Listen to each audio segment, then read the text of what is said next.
dilema doisminiano dos noventistas e oitentistas continua intrigando a ciência.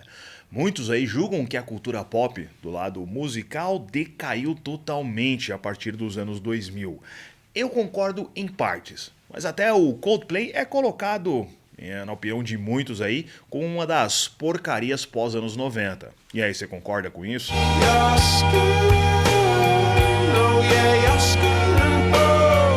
Eu acho que a primeira vez que eu escutei uma moda do Coldplay foi quando eu estava vendo o falecido Canal 21 e me deparei com um clipe da Yellow.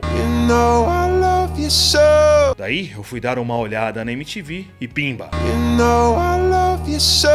Na 89 era toda hora esse diacho. E de repente o seu tio Zé tava lá no rádio do Fuca Velho e pimba.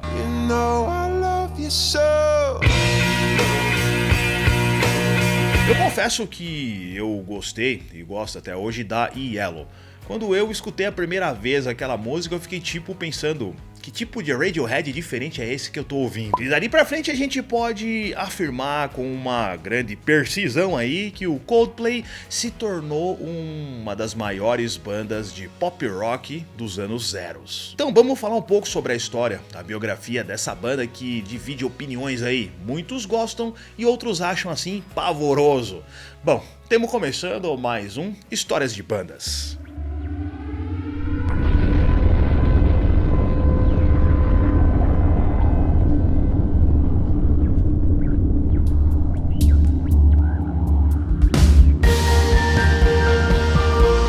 Em 96, Johnny Buckland e o Chris Martin se conheceram lá na Universidade de Londres e se ligaram de primeira que eles tinham um gosto parecido pro som. Daí eles montaram uma banda chamada Pectorals e em 97 o Guy Berryman se juntou à dupla e a banda mudou o nome para Starfish. A coisa começou a ficar mais séria e eles faziam shows contratados por promotores. Nessa pequena subida, o Will Champion fechou o time.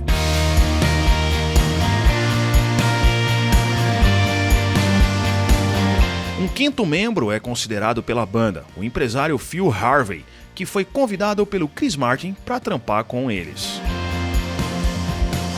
O nome Coldplay só veio em 96 por indicação de um amigo de faculdade, o Tim Crompton, que, diga-se de passagem, teve uma banda com esse mesmo nome.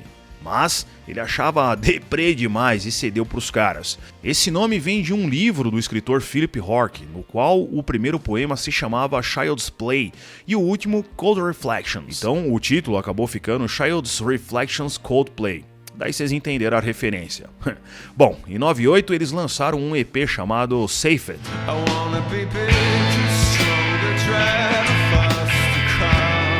Nesse trampo, o clima fazia jus ao novo nome da banda. As músicas eram calmas, melancólicas e com uma atmosfera triste.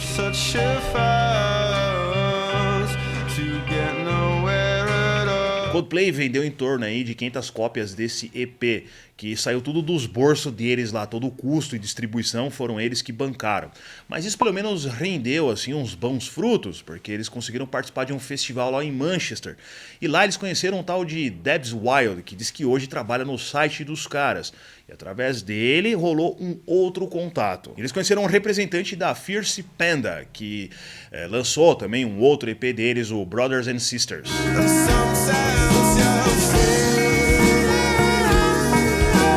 Desse EP veio um outro, o The Blue Room.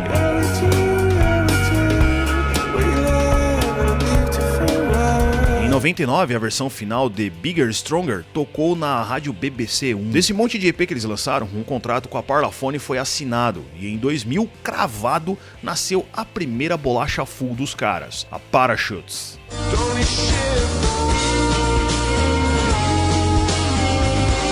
Parachutes começou a ser gravado no final de 99 e terminou em 2000.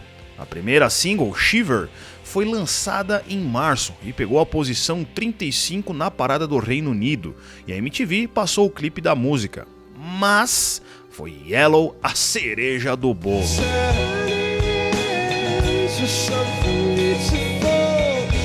Yellow já estreou nas paradas da Terra da Rainha em 4º lugar e virou um hit monstruoso e radiofônico. De forma chicletuda, a atmosfera melancólica dessa música ganhou o mundo.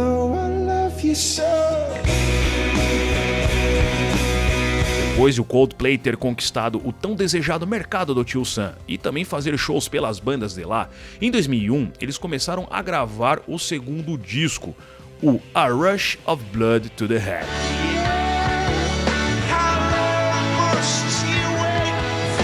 Se Yellow foi chicletuda, In My Place foi a prova de que eles poderiam gravar mais hits colantes. Além dela, claro, tiveram a Clocks e a The Scientist.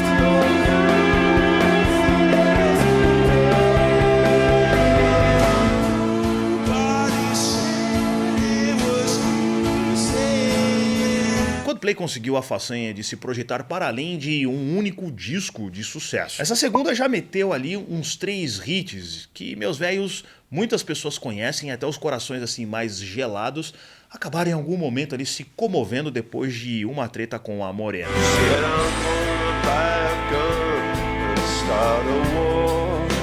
Com essa segunda bolacha, o Coldplay se tornou uma das bandas com maiores vendas de discos no mundo todo. A turnê do disco aportou pelas bandas de cá em 2003. E sorte de quem é fã da banda, pois você viu os caras no auge.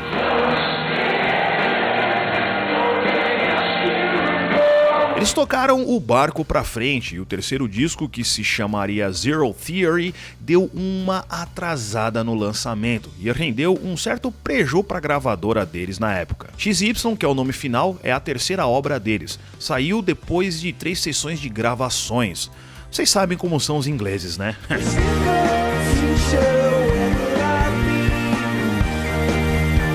Esse disco teve uma estratégia de marketing diferente. Eles fizeram pequenos shows secretos em Amsterdã, Colônia e Madrid, onde tocaram algumas músicas novas. Já o show de lançamento valendo rolou numa igreja, na Round Chapel, e foi transmitido pela MTV.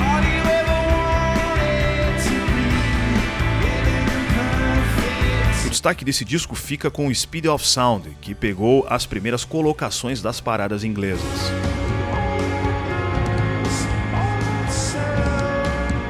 Em 2008, eles resolveram experimentar algo diferente e lançaram o disco Viva la Vida or Death and All His Friends.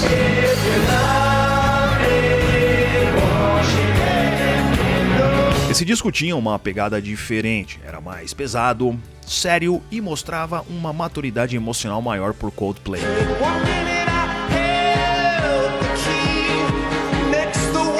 Eu ousaria dizer que esse disco é o menos melancólico da banda e o mais pra cima.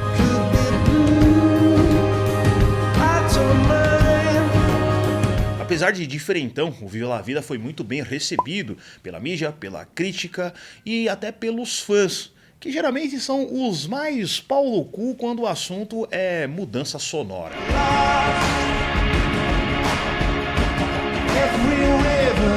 A próxima etapa para o Coldplay era gravar um disco acústico, mas a ideia ficou de fora. Em 2011 nasceu o Milo Xilotto.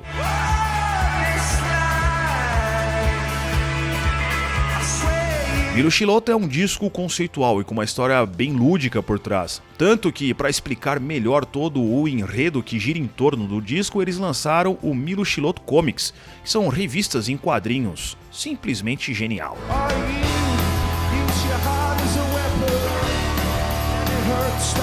Ghost Stories veio inspirado por um momento conturbado do Chris Martin, que tinha terminado seu casamento.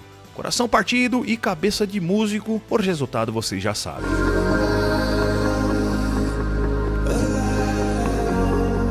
Essa bolacha reflete bem o estado de espírito do Chris. Aquela velha fórmula melancólica estava de volta, só que com um aspecto mais pop, coisa que já vinha sendo explorada desde o XY.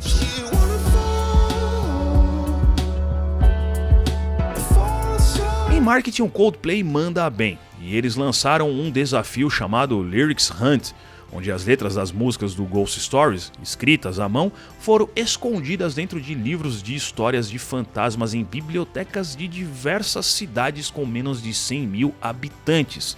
Dentro também havia um envelope com o ingresso para um show deles.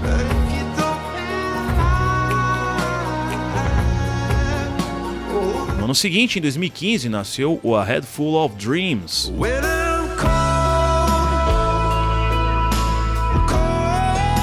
Depois de uma pausa em lançamentos de inéditas que durou quase 4 anos, eles voltaram em 2019 com Everyday Life.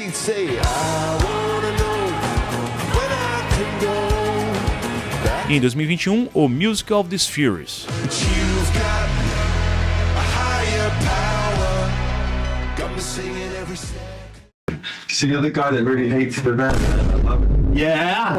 Vale lembrar essa cena em que o Regis encontrou o Chris depois de um convite do próprio vocalista, que viu uma das famosas críticas do Regis Tadeu. In my opinion, the two first albums. Great. I don't need to know your opinion. Okay, I know your opinion. O Coldplay é uma banda assim que pra mim não fede nem cheira. Se a gente for analisar a situação da cultura pop do lado musical, o Coldplay acaba sendo um colírio para os olhos. Mas o Regis soube polemizar em cima do negócio, e o vídeo do encontro do Chris Martin com ele já rende aí a marca de quase 500 mil visualizações. Bom, o Coldplay é tido por muitos aqui e fora do canal como uma das bandas mais chatas dos anos 2000, ou pelo menos do mundo. O que vocês acham? Qual que é a opinião de vocês? Por falar em banda chata, vamos falar aqui do Oasis também, cara. Olha esse vídeo aqui embaixo e assista lá. Apesar de eu não achar a música em si chata, mas os donos da banda, né, ou do que era a banda, são chatos pra um cacete. São os irmãos mais pau na zorba que existe na face da terra. Então assiste o vídeo que tá aqui embaixo, aguardo vocês lá e até o próximo vídeo.